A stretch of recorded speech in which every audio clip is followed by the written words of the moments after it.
आनंद दादा काय झालंय? आनंद आनंद गुरुजी हा उठत का नाहीये? आनंद, जर दुखणं सोसण्याची ताकद नाहीये तर हे असं खेळ करतात कशाला?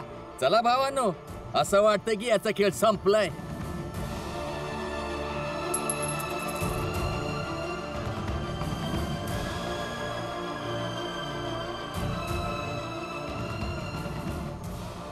दवाखाना. गुरुजी दवाखान्यात चल, घेऊन चल. जाऊयात लवकर. चल आनंद.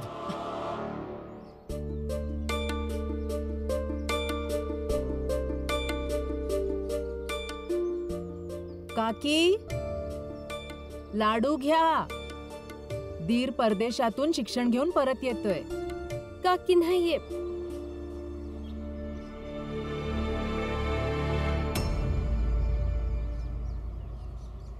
तू इथे काम करतेस तर? जी. तुझ्या मालकिणीला बोलव, लाडू द्यायचे. काकी नाहीयेत, त्या जरा बाहेर गेलेत. ठीक आहे, मी थोड्या वेळात येते. चल लक्ष्मी. ताई,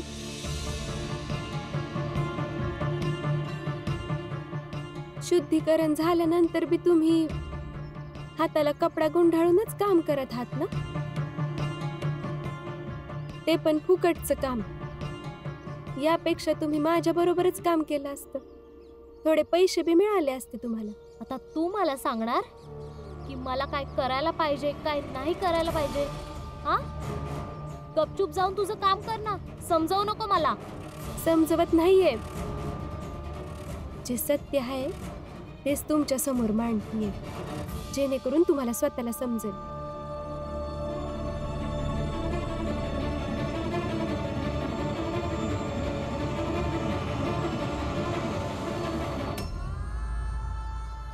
गुरुजी तुम्ही दादाजवळ थांबा, मी डॉक्टरांना घेऊन येतो. हो. डॉक्टर साहेब, डॉक्टर साहेब लवकर या ना. माझ्या आनंद दादाला काहीतरी झालंय. तुम्ही एकदा बघा ना त्याला. नाही नाही नाही, लवकर या ना. या.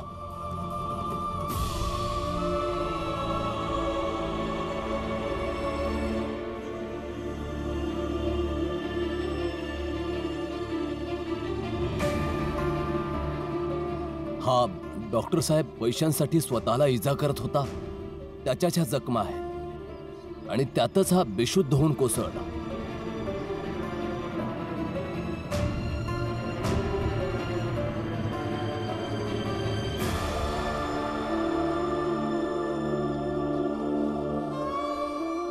हे बघा, हे या जखमांमुळे बेशुद्ध नाही झाले.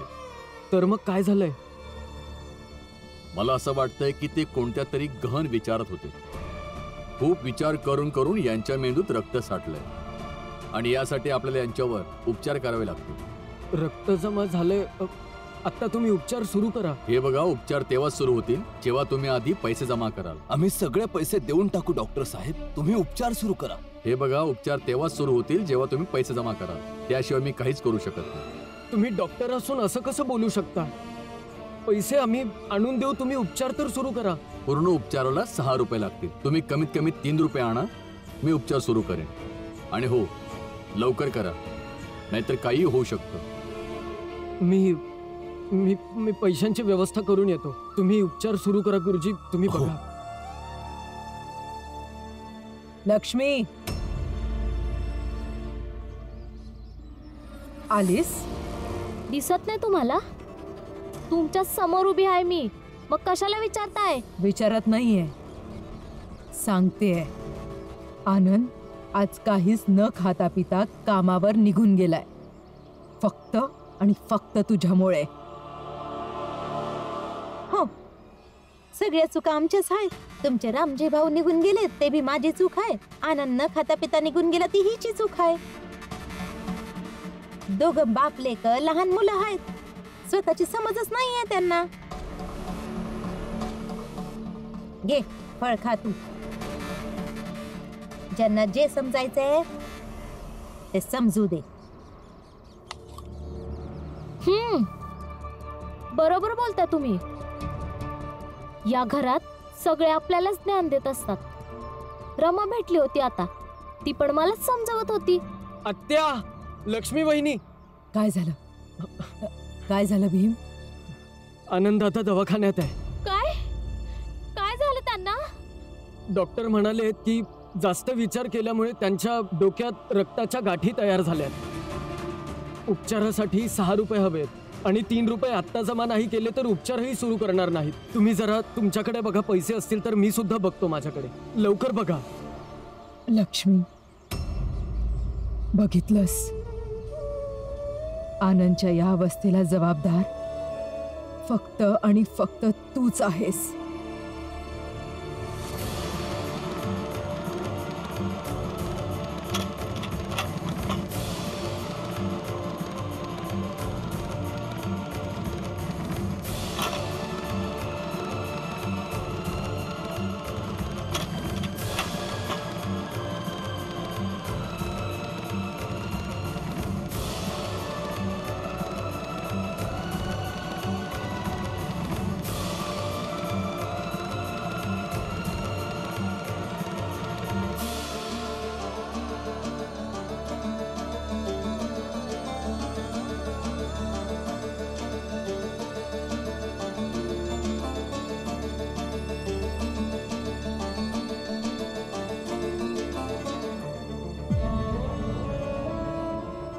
हे तर खूप कमी पैसे आहेत. एवढ्या पैशांनी काहीच होणार नाही.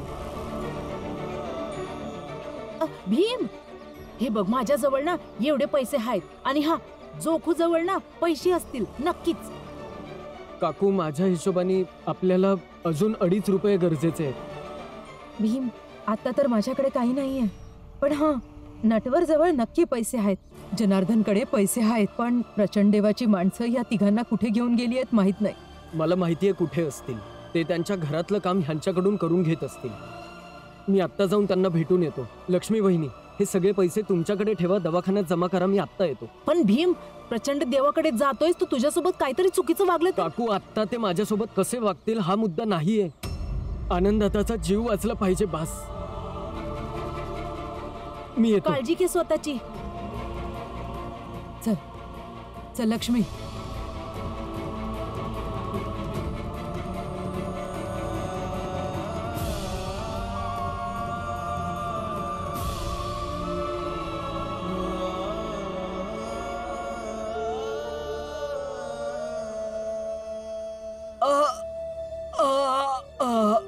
आनंद, काय झालं? आनंद, काय झालं बाळा? गुरुजी,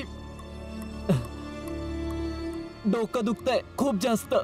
मी डॉक्टरला बोलवून आणतो. डॉक्टर साहेब, डॉक्टर साहेब, डॉक्टर साहेब, लवकर या. बघा ना, याला शुद्ध आले. म्हणतोय की याचं डोकं खूप दुखतंय. तुम्हाला एकच गोष्ट किती वेळा सांगावी लागेल? जोपर्यंत तुम्ही 3 रुपये जमा करणार नाही, मी उपचार करणार नाही. जर त्याचं डोकं दुखतंय तर बसून त्याचं डोकं दाबा. मला का सांगताय? आणखी एक गोष्ट, जोपर्यंत यांच्यावर उपचार होणार नाहीत, हे असे शुद्धीवर येत राहतील आणि बेशुद्ध होत राहतील. आनंद, आनंद बाळा, बाळा. नाही गुरुजी, राहू दे तुम्ही. बघ, भीम पैसे घेऊन येणारच आहे. तू काळजी करू नकोस. ताई, ताई, काय झालं दीपक? तू एवढं पळत पळत काय आलाय? आनंद भाऊ हॉस्पिटलमध्ये आहेत आणि भीम भाऊ त्याच्या उपचारासाठी पैसे जमा करतायत. डॉक्टरने सांगितलंय की 3 रुपये जमा झाल्यावर इलाज सुरू होईल. पण 3 रुपये येणार कुठून? इथं काकी पण नाहीये. त्या असत्या तर त्यांच्याकडून पैसे घेतले असते.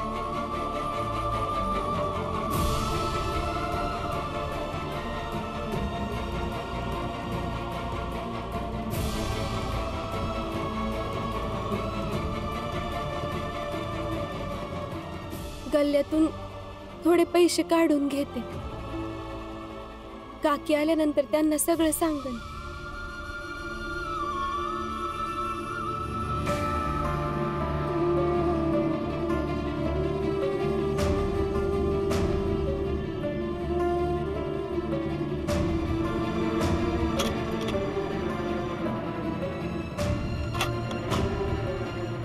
याच्यात बी थोडेसेच पैसे आहेत आणि सगळे नाही घेऊ शकत. ताई, भीम भाऊ, जिजाबाई, आत्या ह्या सगळ्यांकडे थोडा थोडा पैसा होता. तू इथंच थांब. जेव्हा काकी येतील तेव्हा त्यांना सगळं सांगून टाक.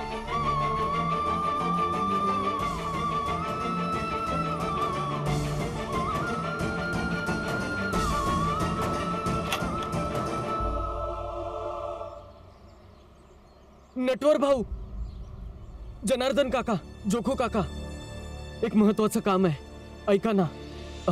भीम, जर तू परत इथं ज्ञान पाजळायला आला असल का आम्ही काय केलं पाहिजे आणि काय नाही केलं पाहिजे तर निघ इथून लवकर चुपचाप. नाही, माझं काही दुसरं काम आहे. खरं तर गोष्ट अशी आहे की आनंदादा दवाखान्यात आहे.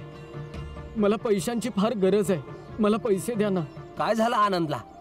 खालच्या जातीच्या माणसाला काहीही हो, तुम्ही कशाला काळजी करता?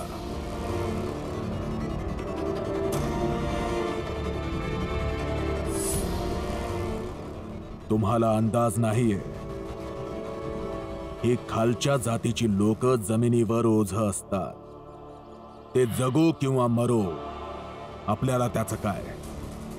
तुम्ही सुद्धा आधी ओझच होता, पण शुद्धीकरण केल्यानंतर माणसं झाला आहात. काका, माझं म्हणणं ऐकून घ्या ना. मला आत्ता फार गरज आहे पैशांची. आत्ता मला 3 रुपये हवेत. उपचाराच्या आधी जमा करायचे आहेत, त्यानंतरच उपचार सुरू होईल. आणि उपचार झाल्यानंतर अजून 3 रुपये जमा करायचे. तुमच्याकडे जेवढे आहेत तेवढे द्या ना. पण एवढे पैसे आमच्याकडे नाही आहेत ना. भीमराव, शुद्धीकरण करून घे. अरे 6 रुपयेच काय, आम्ही त्यापेक्षा कितीतरी जास्त देऊ तुला. भीम, करून घे शुद्धीकरण. भीमराव, जास्त विचार करू नकोस. एका दगडात 2 पक्षी मार. आनंदचा उपचार करून घे आणि स्वतःच शुद्धीकरण करून उच्च जातीचा पण बन. आणि मालिकांत सांगितलंच आहे, पैसे देतीलच.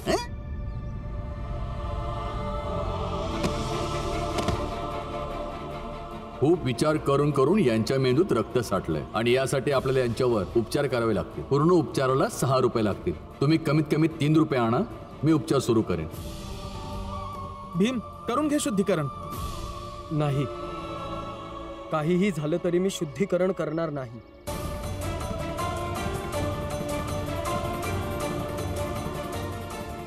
अरे भीम, जिद्दीनं नाही, निर्णय परिस्थितीला बघून घ्यायचा असतो नेहमी. हा, आता एवढी कठीण वेळ आहे, करून टाक शुद्धीकरण. हाच तर मुद्दा आहे ना काका. लहानपणापासून माझ्या आईने, माझ्या बाबांनी, आत्ता गुरुजींनी हेच सगळं शिकवलंय मला की अवघडातल्या अवघड परिस्थितीमध्ये व्यक्तीची योग्य ती पारख होत असते.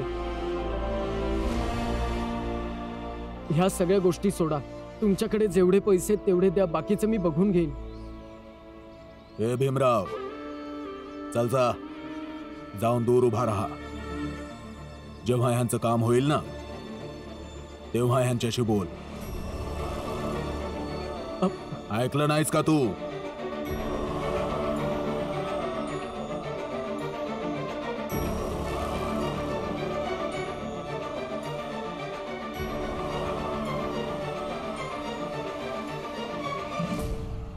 तुम्ही सगळे शुद्धीकरण करून उच्च जातीचे झाले आहात आणि प्रत्येक माणसाला आपल्या जातीची प्रतिष्ठा स्वतःच जपावी लागते.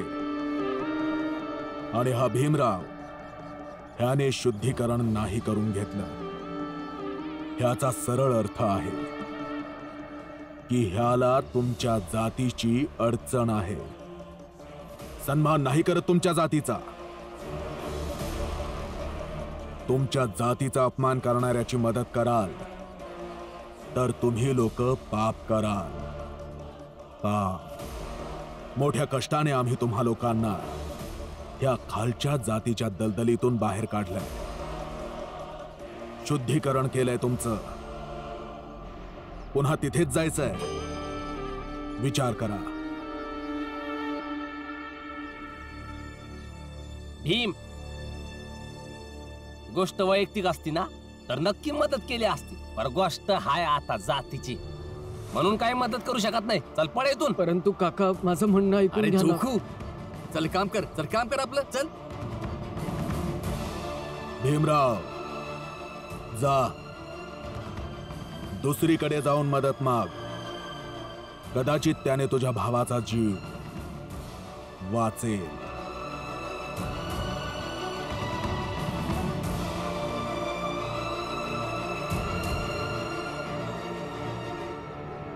कुठे आहेत ते?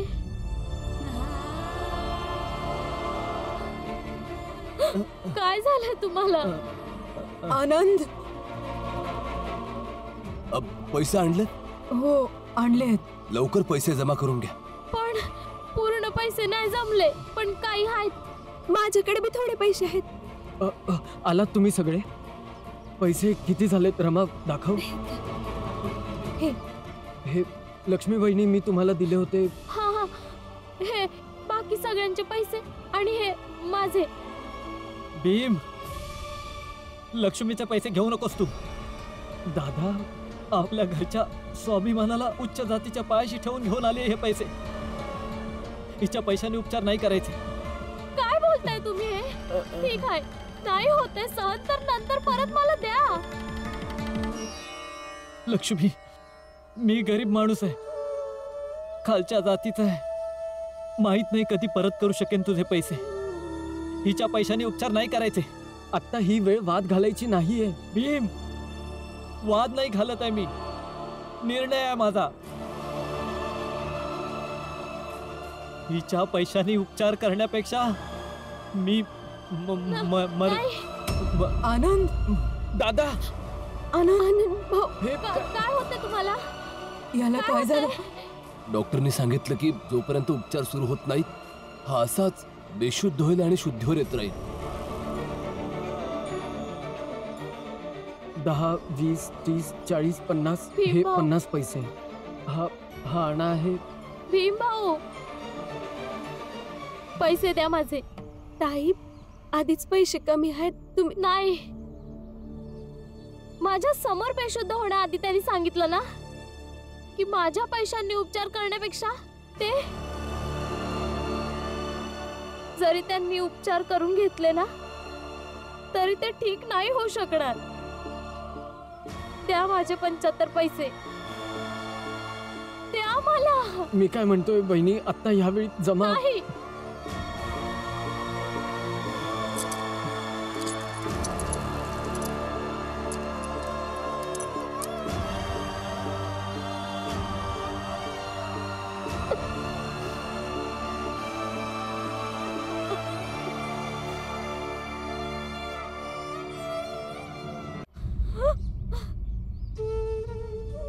भीम, पैसे जुळलेत? मोजतोय गुरुजी. माझ्याकडे पण पैसे आहेत. हे घे. तोवर मी डॉक्टरांशी बोलतो. 2, किती झाले? 2.5.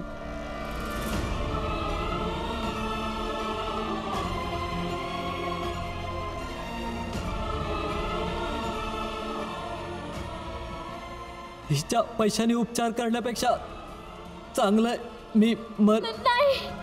आनंद. तर मग मी फेकून देते हे पैसे नाल्यात. जर या पैशांनी तुमचा उपचार नाही करू शकत, मग काय करू हे पैसे ठेवून?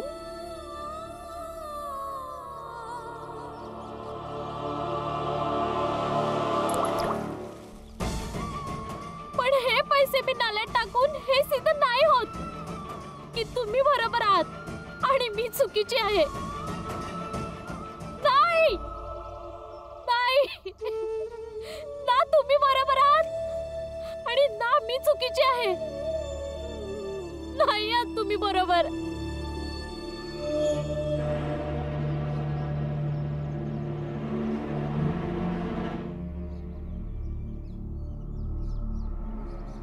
रडू नको लक्ष्मी. रडल्याने काहीच होणार नाही. बस आजचा दिवस कधी विसरू नका की कसे तुझ्या आणि आनंदच्या मध्ये भीमचे ते सिद्धांत आले ज्यांनी आपलं आयुष्य बर्बाद करून ठेवलंय. आता तर भीमची अशी जादू झाली आहे आनंदवर की आनंद पण अर्ध्यापेक्षा जास्त भीम झालाय. असं तर भीम आनंदला प्रत्येक गोष्टीत समजावतो, पण जेव्हा यावेळी आनंदने तुझ्या पैशाने उपचार करायला नकार दिला तेव्हा भीम नाही समजावू शकला आनंदला. हे कधी विसरू नको. सगळं लक्षात ठेव, सगळं.